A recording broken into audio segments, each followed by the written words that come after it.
already know how important it is for women to lift weights, but only if you're doing it correctly.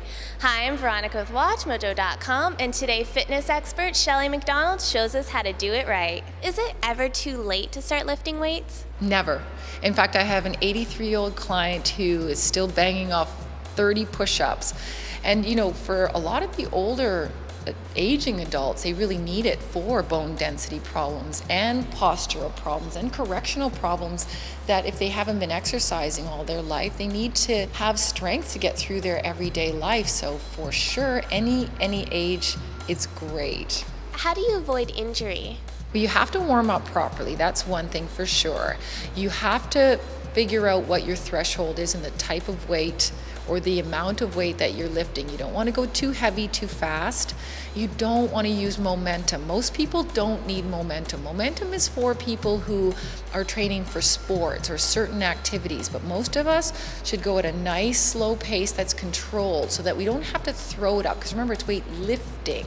So you're lifting and you're also lowering. You're not swinging. It's not aerobics, it's not dance. And you also want to pay attention to proper body alignment, because if you're in the improper alignment, something else may suffer. Maybe not just the joints you're using, but it might be in your neck or it might be in your back. I find one of the things that people do really poorly in some cases is the alignment of the spine when they're in bent over position. So make sure that you understand exact alignment and body position when you're lifting. What if your training partner is a guy? Can you guys do the same workout? Well, be careful, because probably when you're lifting with a guy, you probably want to lose weight and get leaner. He wants to get leaner, but he wants to get bigger. So if you're doing exactly the same types of programs, be very careful, because the goals are very, very different. And what I find with women is they usually want more legs. Guys usually want more upper body. Both are good, and both sexes should be doing both, the total body program. But just be careful of the amount of weights you lift as a woman. You don't necessarily have to go heavy.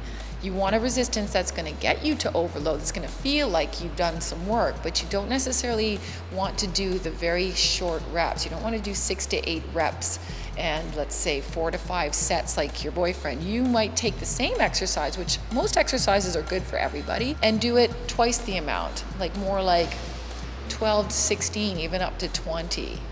Do you need to do a warm-up and cool-down? Yeah, there's a couple of different ways you can warm up to weight training. There's cardio, any type of cardio, the bike, the treadmill, generally marching on the spot if you don't have, or skipping rope. That's a good idea.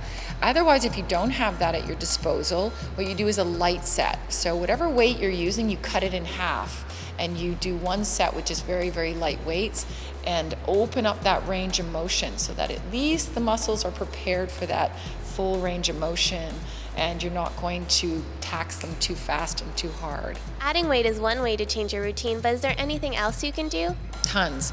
Just by changing the angle and doing it in a different way is going to make all the difference. So instead of doing squats on 2 legs, you might do a 1-legged squat, or you might do it with a resistor ball or on a Bosu or something like that. You're still working the same muscle groups but in a different way, so it confuses the muscle, so you're always adapting to this, so it's always benefiting. Is there a part of the body that women often overlook when weight training? It's always upper body. Women are, oh, I don't want big arms, I don't want big chest. They tend to always go for the abs, buns, legs, thighs. It's usually the lower body. But upper body, a lot of people have very bad posture, and they're sitting all day, or they're carrying their kid on one side, and their upper bodies are in very dire straits. The amount of neck problems I hear about and back problems are huge. So upper body with lower body is really important. Is there anything else we should know about women in weightlifting? You shouldn't get caught up too much in time, because I think that's the problem with most people, is that they don't have a lot of time, and they're thinking that it's going to take a lot of time. Even if you do some things at home, even if you practice a certain amount of exercises at home, it can take anywhere from 10, 15, up to 30 minutes of training, and you could do different things every day. So if you only have 10 or 15 minutes, if you're a busy mom and that's all you got in a day, I mean, choose exercises each day that you're going to do. Plan it out for your week. Mondays, legs. Tuesdays, abs and back. Thursdays, you're going to pick up those light weights and do a bit of upper body. And that way, you know, you don't have to do it all at once, but you are getting benefit from that overall. Thank you very much. Oh, you're welcome.